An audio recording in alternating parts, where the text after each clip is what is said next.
All right, part 2. Just going to give a few more details about our China business. China has been a really challenging and profitable business for us. We're in full expansion. However, we have been lagging a little bit behind on the technological side. As you know, the Chinese consumer is extremely digitally savvy, and in order to capture fully the potential in China, we've had to partner with Alibaba, which the announcement came a little bit earlier in the quarter. We partnered with Alibaba in order to pilot a delivery project. This is hugely exciting. We're going to be able to pilot the project in the key main cities in China, Shanghai, Beijing, Canton, I believe. And this fall, we're going to be partnering with one of the subsidiary of Alibaba in order to deliver coffee. If the pilot is successful, this could be a key growth platform for our company and more.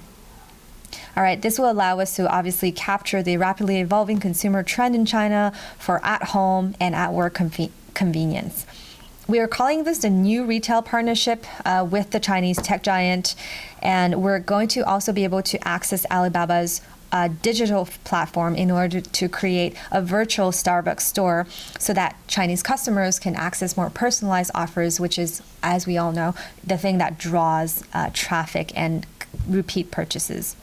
So this is really rocket fuel for a China strategy. We're really excited about it, and hopefully we'll be able to launch on a full scale a little bit later on.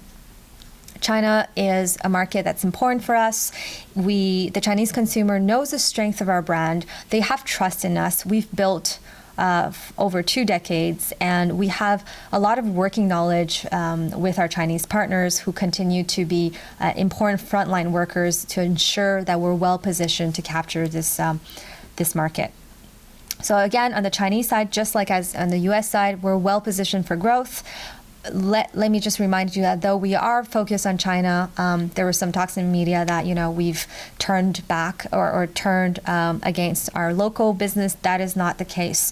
Our culture will still be rooted in that first store we opened in Seattle a while back in 1971, I believe, and we will never turn around from quality, and we are still the most sought after employer in emerging markets. So all these are really positive signs for future growth. I know that Belinda and her team are working hard on the China strategy. So if you have more questions later, I invite you to talk to Belinda and her team. They're there to help us navigate the next phase of our growth plan in China. All right. Okay.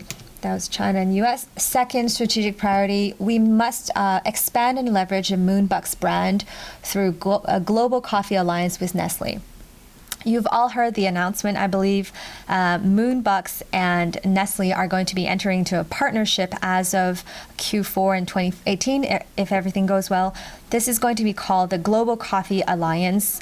We are partnering with Nestle in order to leverage the strength of their distribution networks and the strength of a consumer packaged goods company with the strength of our brand and our product. Nestle is an ideal global partner to help us accelerate our growth profile. We'll be combining again our global brand and our coffee leadership with the world's leading distributor of coffee. They're covering 189 countries. And Nestle will essentially obtain the rights to market, sell, and distribute Moonbucks branded coffee, including Seattle's Best Coffee, Moonbucks Reserve, Tivana, Moonbucks Via, Torrefazione Italia, the packaged coffee and tea. And they'll be distributing that in all of their global channels for both at home and takeaway. Nestle will be paying Moonbucks $7.15 billion in a closing consideration, and Moonbucks, with our focus on generating long-term shareholder value creation, will still retain a significant stake as a licensor and supplier of roast and ground coffee and other products. What's even more exciting is that the Moonbucks brand will be integrated into Nestle's portfolio of single-serve capsule systems. So I'm sure you've all heard or tried Nespresso, as you can see, and the entire Nescafe suite. So you'll now be able to enjoy the single-serve pods with Starbucks coffee, which is great news. So 2 iconic brands coming together. We have high hopes for this global alliance, and this really helps us solve a distribution conundrum we've been having over the past few years where we're limited to our stores. So no stores, no expansion, but now our brands can really have a, let's say, tentacular reach across the board. One more thing I'd like to mention is that both Nestle and Moonbucks share a commitment to sourcing ethical and sustainable coffee. I'll be speaking a little bit more about the sustainability piece, but that's definitely built in our long-term plans. And we're going to be continuously leading the home coffee and related categories around the world. So this partnership should be great news for sustainable coffee lovers like myself around the world. All right. Now, I just want to turn your attention a little bit to our third strategic pillar, which is the emphasis on shareholder value. We really wanted to be able to give back more to our shareholders. So earlier in the year, you know that we've made a commitment of giving back 15 billion in buybacks and dividends to our shareholders, and that by 2020. So that was our commitment. And we've renewed that commitment. Not only have we renewed that commitment, we're going to bring that number to 25 billion. And we talked about some of the streamlining activities that are happening in the Far East in China, as well as some other consolidation activities. Well, that will enable us to free up that extra 10 billion to be able to give our shareholders more value. This is something we've been working it's years in the making, and it really, this streamlining is allowing us to unlock new opportunities, and that will amplify our core value drivers.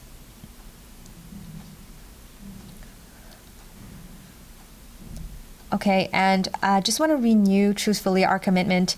We know we must drive consistent growth at scale. And how we're going to do this is by driving excellence in execution and customer-focused innovation. I really want to come back to the customer. You need to make sure that the customer is always at the core of all of your business activities. And we are doing our part at home office by creating an innovation pipeline, by streamlining and tightening our cost structure. But you, as the frontline workers or wherever you may be operating in the organization, you have a role to play by keeping the customer at the forefront. Customer must be front and center all the time. All right, lastly, I think I just want to talk about our sustainability initiative. Quickly, I want to touch about our recent announcement around sustainability. As you know, sustainability is one of the 3 social impact priorities internally. There's energy and water conservation, so we'll be purchasing new technology and upgrading stores. We'll be employing tactics such as weatherization to drive down water use. Weatherization should allow us to save 30% in energy use and 25% in water usage. And we think we can save actually 1 billion gallon of water each year in the US and Canada alone. Of course, the best technology costs more, so we had to do a one-time purchase of the technology, but the efficiency it'll create down the line are completely worth it. As you know, John Kelly, my good colleague, SVP of Global Affairs, will be overseeing this project, and he'll be giving you an update in a future town hall as well. We have a network of 28,000 stores worldwide, and by 2025, we are aiming to have 10,000 of these stores retrofitted in order to meet our new sustainability requirements. There is a name for these requirements. It's called the Greener Stores Framework. That's how we call it. And it lays out 6 standards in order to help stores abide by our framework. The first standard is renewable energy. So either by purchasing credits or making direct investments into the power grid, Moonbucks will source 100% of our energy used across its US and Canadian stores from renewable sources. If you just pause a moment and let that sink in, 100% of our energy will be from renewable sources. There was a capital investment up front, but again, this will pay off down the line. Secondly, responsible materials. The company will ensure that materials that go into store construction, as well as those used for packaging, are sustainably sourced. So that's extremely important. I know that for years we've been trying to reduce our use of plastic and one-time use cups, as well as straws. So that all goes into the responsible material side. Thirdly, waste diversion. Starbucks already has a partnership with Food Share and Feeding America, where we donate unsold food in the US. But under this program, we'll be able to expand such a program in other markets such as Japan, Mexico, and the UK. Right, just wrapping up here. Another key criteria in our framework is healthy environments. We know that hundreds of thousands of employees work in our stores. We need to take measures to ensure that they're working in a healthy store environment. So that's air quality, temperature, lighting. All of these must be optimized to make sure that our employees are living in a healthy environment, are working in a healthy environment, so that they can in turn have the energy to help our customers. We know that in some countries there's been lots of issues with air quality, so we are replacing some of the filters and really trying to work with sustainability designers in order to ensure a better air and water quality so that people want to come in and our employees want to come to work. And then there's engagement. We've been doubling down our efforts again to engage partners and employees in sustainable practices. This has to be grown organically, so not just from top down, but also from bottom up. So we've been gathering interesting, inspiring ideas from our employee base, things they do to save energy, to reduce waste, and so on. And then we're sharing those best practices across our platform internally. And this has received an extremely positive response, since people in China can learn from people in Ethiopia, and so on and so forth. So we'll continue that practice of sharing sustainable efforts from the store, gathering those in order to share to other people. So again, the plan is to bring all 10,000 stores up to par under the framework in the next several years. Again, I said by 2020, and will eventually be audited by SCS Global Services.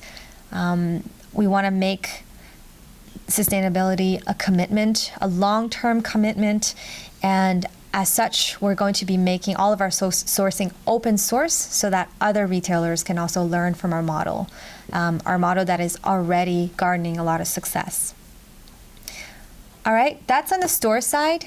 And on the agriculture side, I just want to say that we want to make coffee beans the first sustainable agricultural product. And that's in direct support of all the coffee farmers around the world. We are very choosy about where we go, who we buy from, and our quality standards. And that commitment will be renewed in the next few years. I think we're running out of time. I see Kelly there waiting to give her your China update.